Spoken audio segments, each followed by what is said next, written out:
Kesho inakuja kufuta machozi yako. Kesho inakuja kuondoa huzuni zako.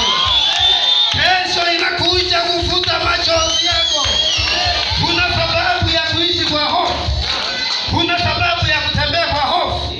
Mama Samia alizunguka nchi nzima kipindi cha uchaguzi, kiwaambia wana CCM watembee kifua mbele. Ushindi ni lazima. Huyo ni mwanadamu anasema hivyo. Nasema Mungu wangu anasema kesho yako ni bora kuliko kesho. Kesho yako ni bora kuliko jana. Huna sababu ya kuogopa. Huna sababu ya kuishi kwa hofu. Kesho inakuja. Kesho inakuja. Nakwambia kesho inakuja. Utakuja kuniambia kwamba mtumishi alisema kesho yetu ni bora kuliko jana. Tembea kifua mbele. Mwanadamu anatuambia tutembee kifua mbele.